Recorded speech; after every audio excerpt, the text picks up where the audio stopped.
Hi, Nicole. Thanks so much. Welcome to The Beat. I'm ARI MELBER. And we have a lot cooking for this big show to end the week. Tonight, a top Obama veteran and healthcare expert and doctor speaking out on the stakes with this RFK Jr. post. We begin, though, with the clash erupting between some Washington Republicans and the incoming Trump administration, which in its personnel and in its clear plans is doing exactly what it said it would do.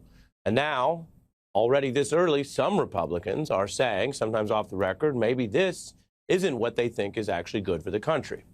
We are seeing people balk at Donald Trump's attempt to install people who have little to no experience in big posts or are partisan loyalists in posts that are supposed to disclaim exactly that approach, as well as kind of just the general shock and awe thing we've been discussing this week. Actions and choices that aren't just a little bit off or taking on the establishment or the normal beltway thing, which frankly over American history has happened from time to time. When you look at the evidence and the people and their experience, this is not that. This is quite clearly an organized and direct plan to take people who are partisan over independent, who are provocateurs over the experienced, and who are often people who've directly said they oppose the government, rule of law, and the agencies they would be a part of to now take them over. You have RFK, who is not a doctor, has no public health degree, and has no relevant experience to run HHS. That would be a problem, full stop. In other words, before you get more information, the fact that RFK would be someone who doesn't know how to fly and you're giving him keys to the plane and you're saying to the passengers, the country, do you want to get on that plane? Well, in that analogy, inside the United States, that would still be illegal. You can't pilot a plane of other people without a flight license, just like you can't drive without a driver's license, and this is higher stakes than that. So he doesn't have that experience, and that's before you get to all his conspiracy theories, his discredited and disproven materials, things he has said that he's been rebuked by doctors and public health experts for because it has misled people, sometimes to very deleterious effects. Or another pick that Republicans, Wall Street Journal, and others are saying they now oppose. They say it's a bad idea, but it's exactly what Trump has been promising for the last several months on the campaign trail, partisan vengeance. So when Donald Trump tapped a MAGA partisan vengeance warrior in Matt Gaetz to be Attorney General, that's exactly what Trump campaigned on. That much is clear. Or a Fox News host at the Pentagon, or a conspiracy theorist who oversee intelligence. These are individuals, some of them who probably wouldn't get a security clearance if they applied for these jobs in the normal course, but they are being rammed in by Donald Trump, and he is daring Republicans, the rest of the country, to push back. Republican Speaker Mike Johnson basically saying he'll try to muscle Gaetz through, that the House should not even release evidence, information that the House up to this point had said was important. In other words, it's self-canceling its own process because it's not some random external process or journalism or anything else. This is a report the House was preparing under Republican rule about its own members' ethics and alleged misconduct and drug allegations. Republicans fighting each other now over this detail over Trump's AG pick. But, you know, these confirmation hearings, they are fairly comprehensive in terms of the vetting process that nominees go. Well, it's my understanding that is not supposed to go public. So if it's not supposed to under the rules, it shouldn't go public. Do you want to see it? Absolutely. That's an early debate that is, of course, entirely of Donald Trump's own making because he picked someone who had these outstanding ethics issues. Again, just like RFK doesn't have much medical experience here, Matt Gaetz, who is a lawyer, hasn't tried cases as a prosecutor, let alone a senior prosecutor, let alone a deputy attorney general or anything to that degree. Now he would run the whole place with no DOJ experience if he gets in. So why do you want someone for that post? Obviously, it's not the experience. Obviously, it's not their representations about being independent or nonpartisan. Quite the opposite. That he would do what even many hardcore loyalist MAGA Republican lawyers wouldn't in the past do for Trump. The biggest bombshell is that he takes aim at his own Attorney General, Jeff Sessions. The president said he never would have appointed Jeff Sessions Attorney General if he knew he'd recuse himself from the Russia investigation. If he would have recused himself before the job, I would have said, thanks, Jeff, but I can't, I'm not going to take you. President Trump tonight has his attorney general in the crosshairs. The president's unhappy after Bill Barr said this week the Justice Department has so far not seen fraud on a scale that could have affected a different outcome in the election. President Trump's plan necessarily changed. As you will hear today, Donald Trump offered Mr. Clark the job of acting attorney general. The key points there are not about left and right.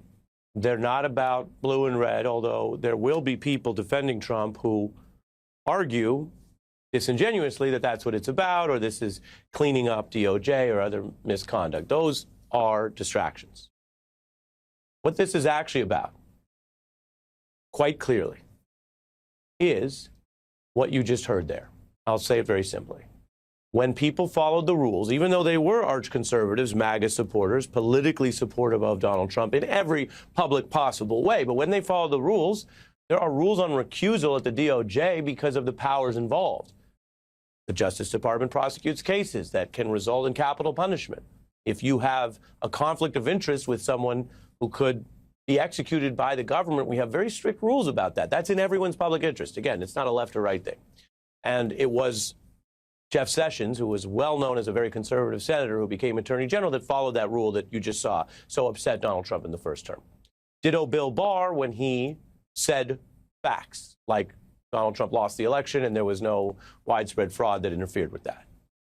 That was too far. That one act. It's the same version of DOJ of what politically and ultimately with a coup attempt happened with Mike Pence. That saying the words about what's true after 4 years of service was enough to have him more than attacked by Donald Trump, but his life quite physically threatened by Trump's fans. So that's the history. Again, not about policy or left and right, but just about whether you would go as far as a would-be autocrat wanted. And if you do that even one time, you're out. And so all those people are out. You heard Trump say it. I'm playing you his words. He said if he'd known that Sessions would follow those rules of fairness, he wouldn't have given him the job in the first place. He wanted someone willing to break the rules, to be unfair, quite publicly, on Trump's behalf. Then take it up to intelligence, the DNI, Tulsi Gabbard. Trump spent his first term, though, feuding with intelligence officials, many of them nonpartisan, but who followed the same types of rules. And that dealt with the Russia probe. Now Trump is tapping someone who doesn't even have the experience in those relevant areas, the intelligence community, and who has oddly and repeatedly gone the other direction of all of the veterans and the people who study this to kind of seemingly coddle or side with Russian interests.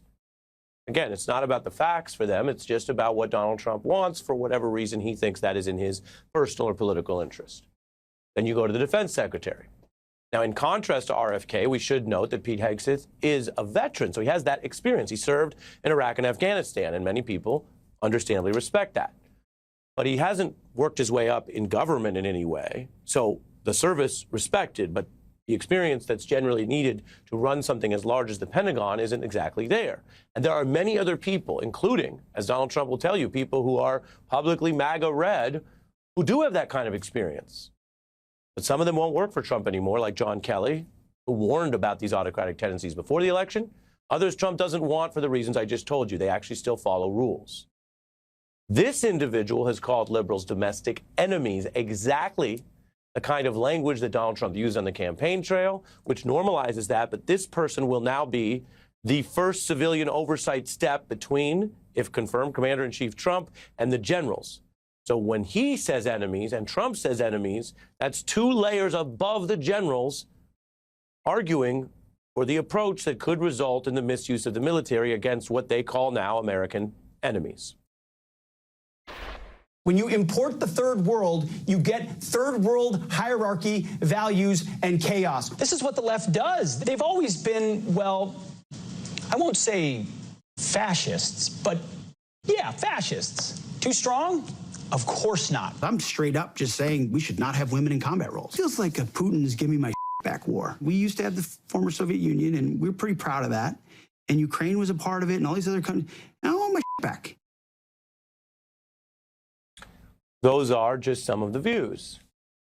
And when you look at this and you understand what has been espoused here, right, that's what the vetting process is for.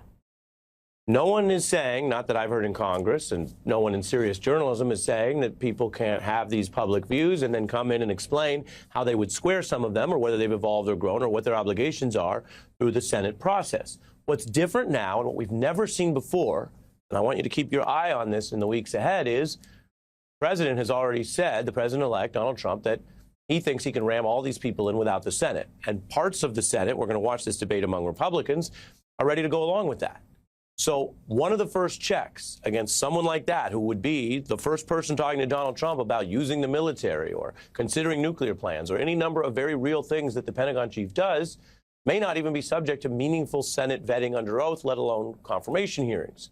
They say that because I just told you what they're doing in trying to bury the ethics probe of a different official. They're not going forward and claiming to even do the vetting.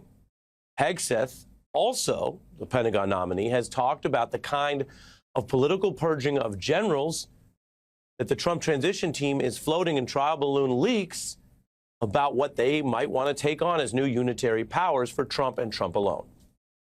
The point here isn't whether they disagree with generals about certain things. He's talking about his allegation that they're too, quote, woke. The point is actually much deeper than that. This is someone who's on record publicly saying he wants to do that thing, purge the generals. Trump wants to do that thing, purge the generals. Conservative, long-standing generals from the first term said they heard Trump talk about that he wanted autocratic generals. This is all happening. And if there are people on Wall Street who think this is just about tax cuts, well, they're going to learn quickly it's about a heck of a lot more than that to the people in charge. Donald Trump wants that control over the Pentagon. And again, the history is instructive. When he had a different Secretary of Defense, Mark Esper, who spoke out about how Trump wanted to misuse troops, which again, in any society, the first point of abuse is usually the use of force. That's by the military or the police forces. General Milley warned that Trump was the most dangerous person to this country and a, quote, fascist to the core. He told Bob Woodward that as a kind of pre-election warning. Esper and Trump's chief of staff, Kelly, who I mentioned, have been very clear about that. And so before you listen to this, keep in mind, this is no longer campaign rhetoric. We had an election, the people voted. Hillary Clinton got a larger share of the total vote, a larger margin in 16 than Trump has right now. But he got about a 2-point margin and he won through the swing states. So he is the president-elect lawfully. So put the politics to the side if that's how some people have heard it and understand these were warnings about substance, about governance, about what the next 4 years could be like. And they were clear warnings of what we're seeing this week. It certainly falls into the general definition of fascist, for sure. I saw over the summer of 2020 where President Trump and those around him wanted to use the National Guard in various capacities. And my sense is his inclination is to use the military in these situations. Those are military patriots who are loath to speak out like that, but ultimately they did, just as they, backed by multiple sources, blew the whistle on what you see here. That Donald Trump, of sound mind and body as a public official, literally called for getting Hitler-style generals. He is now president-elect of the United States. He has picked his team, his military team, his top Pentagon nominee, is someone who quite clearly wants to carry out this plan. Purge the generals, get rid of the ones you disagree with, put in the loyalists, so you start there with that type of power. It's not a drill, and it's no longer something you can put in the prism of campaign politics. We're 2 years out plus from another campaign. These are warnings about what's actually happening, who's in place, and whether the Senate and the other powers that be in this country will do anything about it. Bill Kristol, Maya Wiley are here. We're back together in 90 seconds. Imagine a future where the president could screen applicants to the Justice Department with one question. Are you loyal to me or to the Constitution? Adam Kanzinger, that was in the Jan 6 Select Committee hearings on exactly what we're living through right now. I'm joined by two veterans we've called on from government service, Bill Kristol and Maya Wiley. Bill, I walked through what we're dealing with, and at the risk of being repetitive, I emphasize that for anyone who says politics, language, campaign rhetoric, we're past that now. We're now back in the news governing. So what does it mean to look at these military plans and personnel? I mean, the Defense Department, the Justice Department, the intelligence agencies.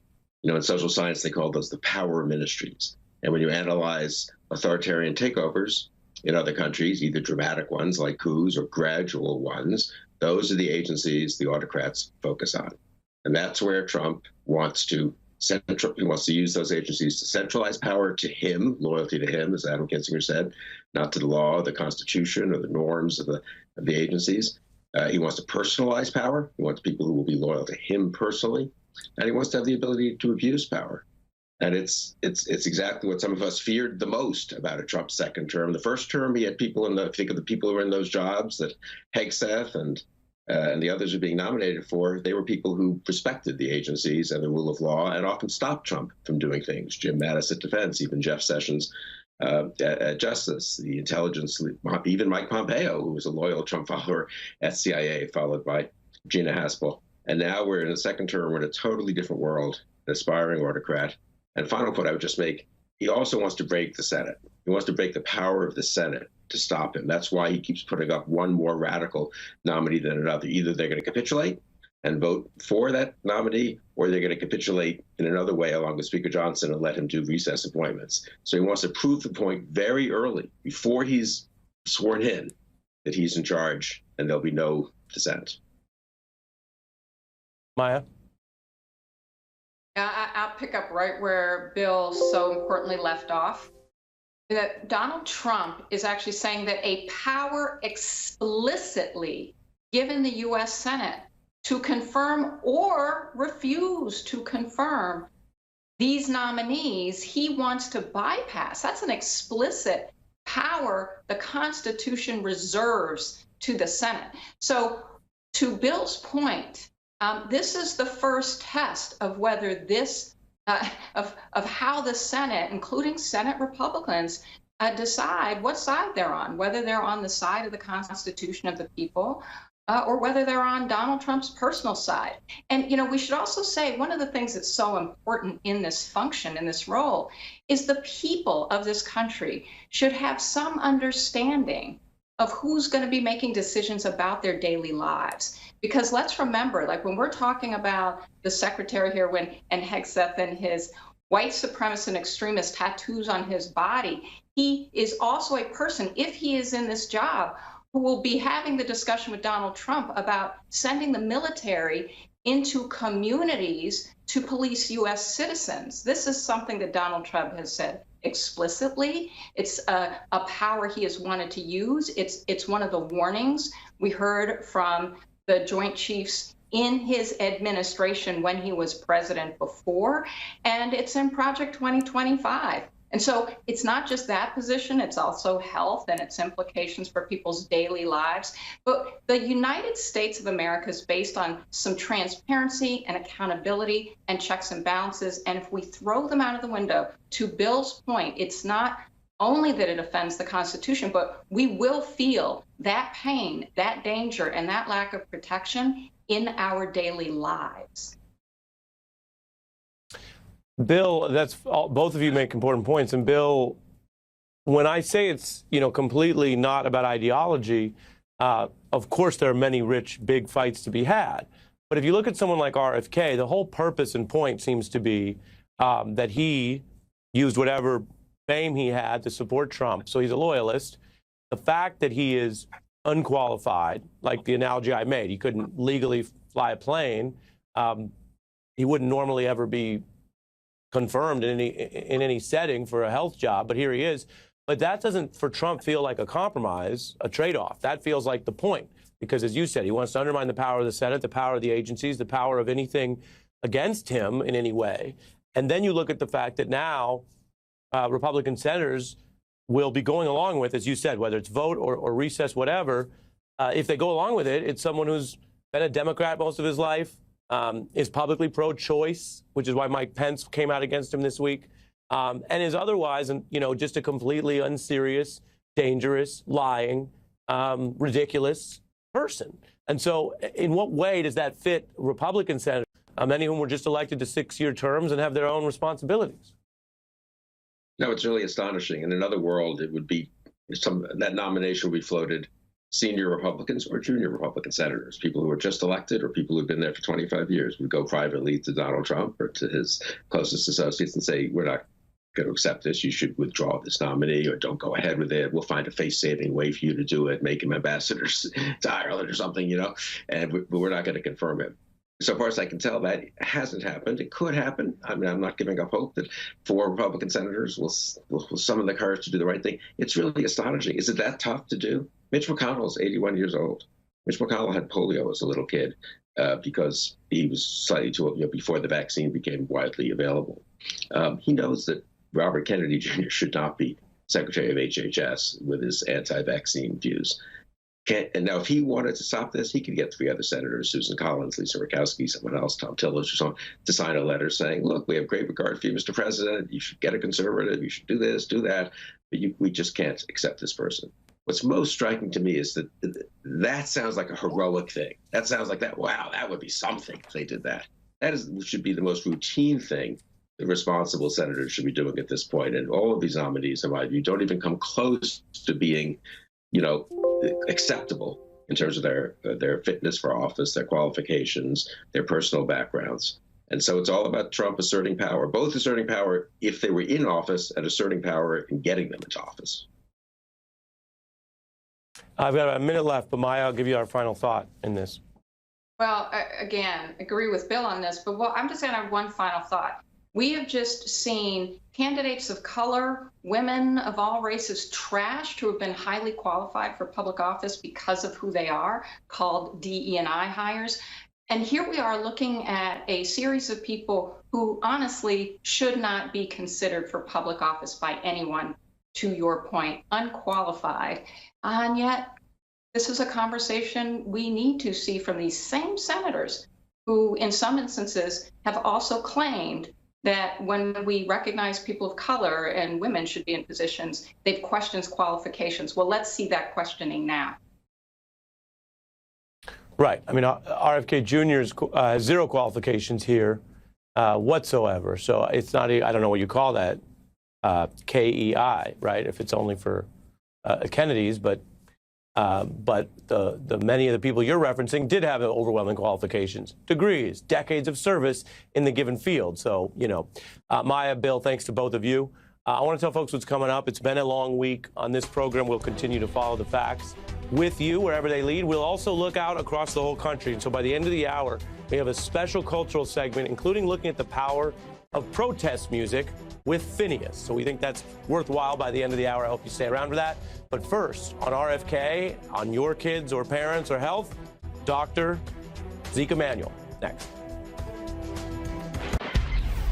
President-elect Donald Trump has nominated Robert F. Kennedy Jr. for Health and Human Services Secretary. RFK Jr. has promoted controversial, often widely debunked health claims. I have great concerns for someone who has shown complete disregard for public health. I think it's awesome. It's all about freedom. Because he's pro-choice, pro-life senators may have difficulty confirming him. RFK Jr. has promised to clear out entire departments. We would be talking about going back to the, 1700s, 1800s. I mean, this is serious. Donald Trump trying to put RFK Jr. in charge of the health agencies here, HHS in the United States. One of the most striking and unqualified selections he's proposed this week, far more extreme than his comparable health choices in the first term. We're joined by Dr. Zeke Emanuel, former Obama White House health policy advisor, now with the University of Pennsylvania. When you look at RFK Jr. As someone in this position, how do you assess his qualifications first? And second, how do you assess, separate from that, his record of misstatements or outright dangerous misinformation, and how does that affect this power that he would have if confirmed? Well, I think, as you have said, he's not particularly qualified for this job, and I can't imagine in any other circumstance this is the person you would nominate to head this department. We have in the past had some illustrious people run the department.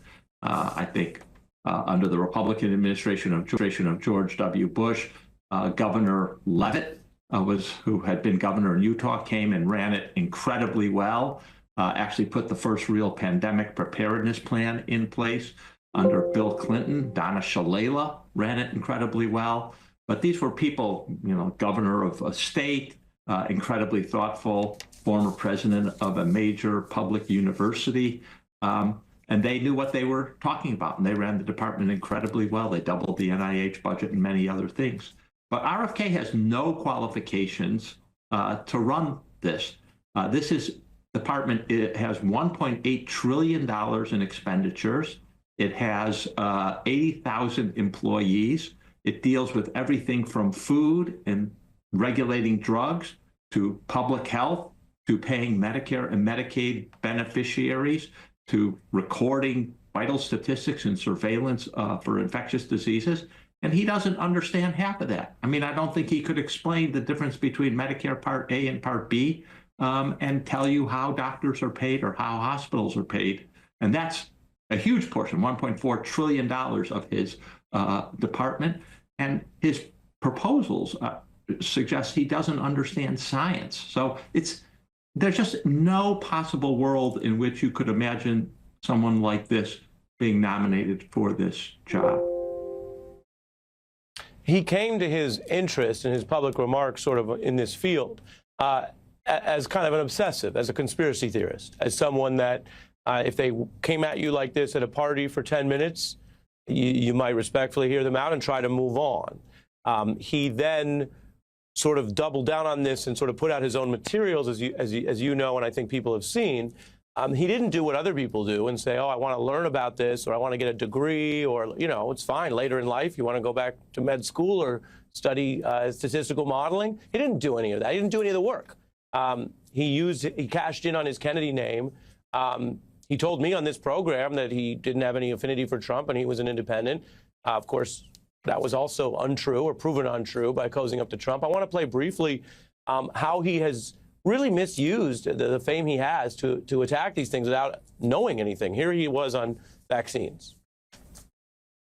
There's no vaccine that is, safe and effective. I do believe that autism does come from vaccines. There's 25% of Americans who believe that they know somebody who was killed by a COVID vaccine. Killed? Killed.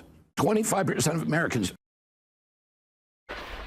The last statement is one of those kind of double lies. It's not true that a quarter of the population believes that.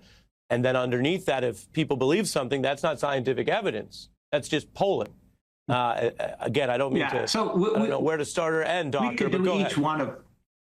We could do each one of the things he claimed. Every vaccine we have has to be proven safe and effective for the FDA to approve it, and then for it to be recommended and reimbursed by insurers and the government. So that just blatantly false. And we know, just take the COVID vaccine, probably the most controversial vaccine we've had. People who got vaccinated were 2.5 times less likely to die from COVID than people who didn't get the vaccine. So it's not, he just doesn't portray the truth.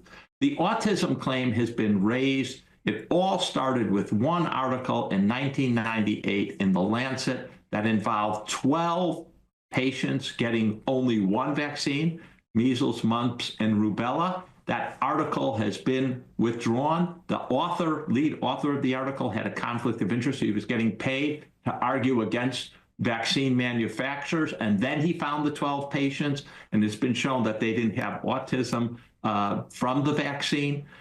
So it's all bunk. He's embraced lots and lots of other false claims about ivermectin, hydroxychloroquine, raw milk. That seems to be stock in trade. And I will say when